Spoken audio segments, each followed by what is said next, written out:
বাংলাদেশ জাতীয়তাবাদী দল বিএনপি একটি ৩১ দফার সংস্কার প্রস্তাবনা গ্রহণ করেছে, সেটা বহুল আলোচিত হচ্ছে। সেখানে দফা ৯টা আমি একটু উল্লেখ করতে চাই যে সকল সংবিধিবদ্ধ এবং সাংবিধানিক প্রতিষ্ঠানকে স্বাধীনভাবে কোনো হস্তক্ষেপ ছাড়া কাজ করতে দেওয়া হবে।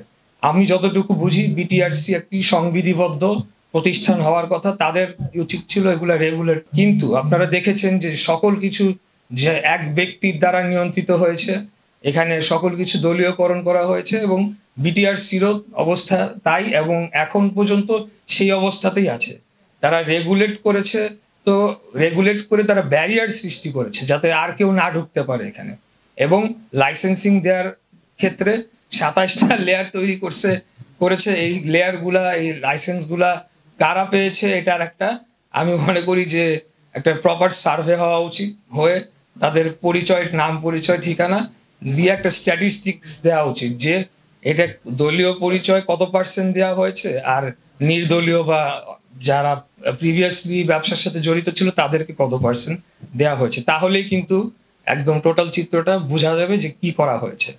সর্বশেষে যে কথাটি বলতে চাই, আমরা রিফর্ম করার জন্য এখানে আজকে আমার উপস্থিতিটা হলো কমপ্লিটলি যে রিফর্মের পক্ষে। যেটি বলেছি, আমরা সহজলভ্যে কম মূল্যে একদম প্রান্তিক পর্যায়ে ইন্টারনেটটা ও জনগণের কাছে যাতে পৌঁছায় সেটি আমরা চাই। আর আরেকটি বিষয় একটু বলি ফেলি, কারণ যেহেতু কথা হচ্ছে যে কিভাবে এটাকে বাস্তবায়ন করতে হবে এবং কিভাবে এটা মানে আমাদের যে ইনফ্রাস্ট্রাকচার শেয়ারিং যে পলিসিটা, সেটার তো একটা ভালো সাইড অবশ্যই রয়েছে। তো সেটাকে কিভাবে আসলে বাস্তবায়ন করা যায় সেটা নিয়েও চিন্তা করতে হবে। এখন মোবাইল নেটওয়ার্ক অপারেটররা সবাই যার যার মতো যদি ইনফ্রাস্ট্রাকচার বসাইলো, যার যার মতো ফাইবার লে করলো, তাহলে কিন্তু একই কাজ 4 বার হলো, বা সে কস্টিং কি আসলে কমবে না বাড়বে, সার্ভিসের কি হবে সেটা অ্যানালাইসিস করে করতে হবে। পাশাপাশি আমার দেশীয় যারা ব্যবসায়ী প্রতিষ্ঠানরা রয়েছে তাদেরকেও প্রোটেক্ট করা কিন্তু এটা আমাদের আরো গুরু দায়িত্ব। এটাকে আমি ইকোনমিক্সের ছাত্র না, কিন্তু বলা হয়ে থাকে সানশাইন বা সানরাইজ ইন্ডাস্ট্রি, এবং সরকারের দায়িত্ব যে তাদেরকে প্রোটেক্ট করা।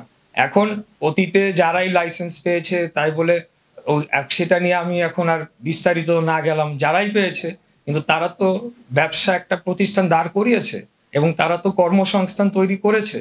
অতএব তারা যাতে মার্কেট আউট না হয়ে যায় বড় অপারেটরদের কাছে, সেটাও কিন্তু আমাদেরকে নিশ্চিত করতে হবে। অ্যাজ আ পলিটিশিয়ান আমি সেটা মনে করি আর কি, যে আমাদের দেশীয় প্রতিষ্ঠান তাদেরকেও আমাদেরকে সার্ভাইভ করাতে হবে আরো, এবং তাদের যে কি বলে তারা যাতে মার্কেট আউট না হয়ে যায় সেটা নিশ্চিত করতে হবে। আমাদের আসলে দেশে ইন্টারনেট ব্যবহারকারীর যে সংখ্যা, এটা অত্যন্ত নগণ্য, ইটস স্টিল আ বেবি। মানে ডেটা ইউজের দিক থেকে যদি বলেন, এখানে অনেক আরো ডেটা ইউজ করার চাহিদা বাড়বে, এবং সেটা বাড়ানোর জন্য আমাদেরকে সেই প্রপার পলিসি নিয়ে সেই প্রপার ইনফ্রাস্ট্রাকচারটা দিতে হবে দেশকে। এবং আমরা চাই যে একটা স্ট্যাটিস্টিক্সে এসেছে যে 70% ডেটা ট্রাফিক গুগল, অ্যামাজন এবং ফেসবুকের কাছেই যায়, কিন্তু তাদের কোনো ক্যাশিং সার্ভার কিন্তু বাংলাদেশে নাই, যার কারণে আমরা অনেক লেটেন্সি, এটা পুরাটা ঘুরে আসতে হয়, এবং এটার বেনিফিটটা নিচ্ছে আমাদের পার্শ্ববর্তী রাষ্ট্র, তাদের ওখানে আছে।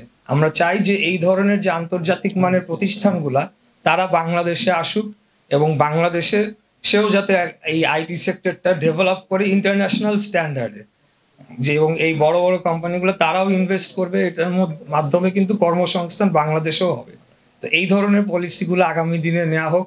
আমি আপনাদের মাধ্যমে, আপনারা ইন্ডাস্ট্রি এক্সপার্ট, আপনারা ইন্ডাস্ট্রি পলিসি মেকার, লিডার, যাই হোক আমরা রাজনীতিবিদরা যারা রয়েছি আপনাদের পাশে থাকবো, যাতে করে আলটিমেটলি জনগণের স্বার্থটা রক্ষা করা হয় শেষ বেলায় গিয়ে।